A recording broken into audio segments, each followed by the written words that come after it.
As far as inequality is concerned, it's been growing quite rapidly worldwide. Every year, Oxfam, leading development agency, publishes a detailed, extensive report of the state of poverty and inequality in the world. In the year 2014, they found that about 90 individuals literally had half of total world wealth, which is an extraordinary degree of inequality. In the year 2015, their latest publication, which just appeared, the number has been reduced from 90 to 62. 62 individuals hold half the world's wealth. And there are many very ugly consequences to this. To take one example from the Oxfam report, they point out that 5 million children are dying of starvation every year. That means about 500 or so while we're meeting, 500 children starving while we're talking. And they could very easily be saved. The resources are certainly there to save them, but policy is designed so that it goes to enriching the super rich and the powerful, not to saving millions of children from starvation. There is an organization of the rich developed countries, the OECD, the 31 countries. Among the OECD countries, the US is at the extreme in both inequality and poverty. Just quote from the latest OECD report on this. It says the share of top incomes in the past year increased, especially in English-speaking countries. In the United States, far more than others. And by top incomes, they mean the top 1%, by now a fraction of 1%. That's where there's been an explosion of inequality, huge explosion, primarily in the United States, also to some extent in other English-speaking countries. Poverty remains at extraordinary levels. With regard to poverty and inequality, by most measures in the OECD studies, the United States ranks with the poorest of the 31 countries. It ranks alongside of Mexico and Turkey. Poverty rates and inequality in the United States are much greater than poor or quite poor European countries like Portugal. And this has been consistent over 50 years. The same is true of measures of social justice. And that's measures that include things like infant mortality, hunger, and so on. Of the 31 OECD countries, the United States ranks 27th, right down to the bottom, right along with Greece, only slightly above Mexico, and Chile, and Turkey. There is an associated and quite striking fact, which you perhaps have read about in the newspapers. It's recently been discovered that among a sector of the American population, less educated whites, mainly white males, that means with only high school education, among this large sector of the American population, life expectancy is actually declining. That's something that is unheard of in rich societies. Life expectancy continually rises. The United States is not particularly high in life expectancy, but that life expectancy should reduce among a major sector of the population, less educated white males. That's unheard of. These are surely all of this is surely a consequence of the neoliberal policies of the past generation, deregulation, marketization, decline of public institutions, and so on. It has led to in the United States, and similar things are even worse elsewhere. It's led to pretty much stagnation for much, in fact, the majority of the population, sometimes decline. Real wages, actual wages, evaluated relative to inflation, real wages for male workers are now at the level of about the late 1960s. There's been considerable growth, but it's gone into very few pockets. In the last couple of years, almost all the growth has gone into a tiny percentage of the wealthy population. So that there is, in fact, now this radical concentration of wealth, not in parts of the population that are really productive. Much of it is in the financial institutions, which have a dubious and maybe even harmful effect on the economy. And this is understood by the major powerful institutions. So, for example, a couple of years ago, Citigroup, one of the major financial institutions, published a report for the investors in that Citigroup deals with, and it urged them to direct their investments to what they call the plutonomy index. Plutonomy means the sector of the population, the wealthier sector of the population. They say that worldwide, incidentally. So the plutonomy is a worldwide class system of very wealthy people. And it says mostly in the United States, but also some elsewhere, some in China, some in Saudi Arabia, and so on, but primarily in the United States, that's where the real good investment opportunities are. You can kind of disregard the rest. They're not important.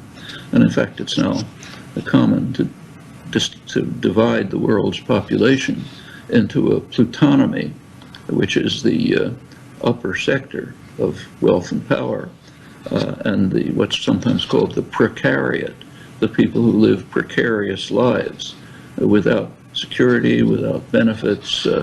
In many countries, including rich countries in Europe, the unemployment among youth is extraordinarily high. People are living at home into their 40s, can't start families, get no jobs, so that's the precariat, part-time jobs, same in the United States. Take colleges and universities, which increasingly are hiring temporary workers, adjuncts, graduate students, people have no protection, can be dismissed easily or paid very little. Now that's the precariat. So the world is kind of dividing into a plutonomy and a precariat, and as many have pointed out by now, the super rich really inhabit a different world, a world that barely has contact with the general population, except to extract resources from them. Well, there's much debate about the causes for all of this. Turns out to be many complexities, but there's ample evidence that it doesn't have to do with any economic laws, but largely with policy decisions, not economic necessity. And if you look at the policy decisions, keeping to the United States now, we should recognize that the United States is different from other societies in many ways. One way is that it's by far the richest society in the world with incomparable advantages. That's been true since its founding. In fact, throughout its history, the United States has been the richest, or close to the richest country in the world. By the late 19th century, the U.S. economy was greater than that of the other advanced societies combined. 20th century just accelerated this. I'll come back to it. But though that's one respect in which and of course the United States has enormous advantages, huge territory, relatively underpopulated once the indigenous population was eliminated or destroyed, enormous internal resources, extraordinary security, and so on. But also, to an unusual extent, the United States is a business-run society. It's partly the result of the fact that it didn't grow out of existing feudal institutions. It became, to a high extent, run by the business world. And that's revealed in many ways. So take, say, voting, much on everybody's mind right now. The United States has a pretty high abstention level, people who don't vote. And that's been investigated with interesting results. One of the leading scholars who studies contemporary electoral politics, Walter Dean Burnham, very distinguished scholar, about some years ago, did a study, careful study of the socioeconomic profile of non-voters in the United States. And what he discovered is that their socioeconomic profile matches those in Europe, similar societies, those in Europe who vote for labor-based or social democratic parties. That sector of the population in the United States just doesn't vote because nothing represents them. There are no such parties. Just recently, Dean Burnham, same scholar, and Thomas Ferguson, a very prominent political scientist, did a very careful study of voting in the most recent election, 2014. Did a careful county-by-county study of just what voting was like. And they came out with a pretty spectacular conclusion. It turned out that voting in that election was approximately the same as in the 1820s, when the vote was restricted to propertied white males. 2014, about the same level of voting, which tells you quite a lot about participation in what's called a democratic society. And these results are amplified when we look at how people are represented by their own representatives. There's a way of studying that. It's a major topic in academic political science. You study the policies that the representatives vote for, that's public, and you study the attitudes of the people who they represent, their preferences.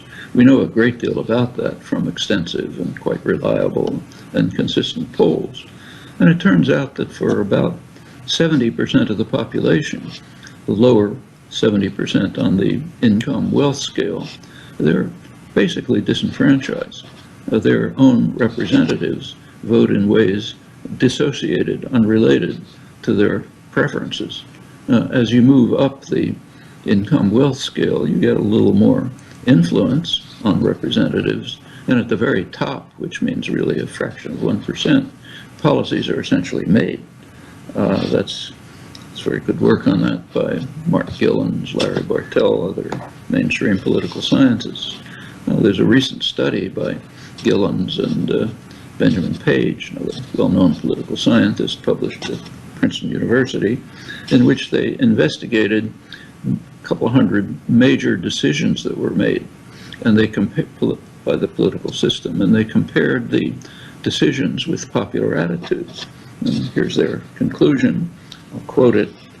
Economic elites, I mean tiny fraction of economic power, economic elites and organized groups representing business interests have substantial independent impacts on U.S. government policy, while average citizens and mass-based interest groups have little or no independent influence. The results provide substantial support for theories of economic elite domination and for theories of biased pluralism, but not for theories of majoritarian electoral democracy or majoritarian pluralism. To decode to the political science rhetoric, what it means is, in simple words, the United States is a plutocracy with some formal democratic elements that are increasingly at the margins. And the public is aware of that. They may not read, people don't have to read the political science journals to see it in their lives. We see it in much of what's happening now. There have been polls about taxes for decades, regular polls. Basically two questions. People are asked, are your taxes too high? And people say, yeah, I'd like to pay less taxes. Are taxes on the rich too low? Sure, the rich ought to pay much higher taxes. That's consistent. And it's very interesting. There have been a few studies which showed that when these polls are reported, it's typically the first question that's reported. Taxes are too high, not the second question, which says taxes are too low on the wealthy. And you go back to the 1950s, the Eisenhower period, taxes on the wealthy were far higher. The top rate was 90%, in fact. It's been cut back regularly over the years in direct opposition to the popular will.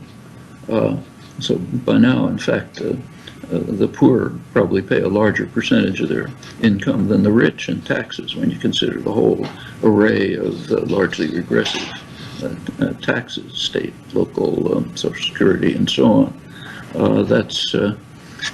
These are all the effects of policy decisions in recent years, which have led to the extreme inequality and the maintenance of very high levels of poverty ever since the end of the Second World War, picking up in the 1970s with the neoliberal programs, and the net effect of it is what we see today.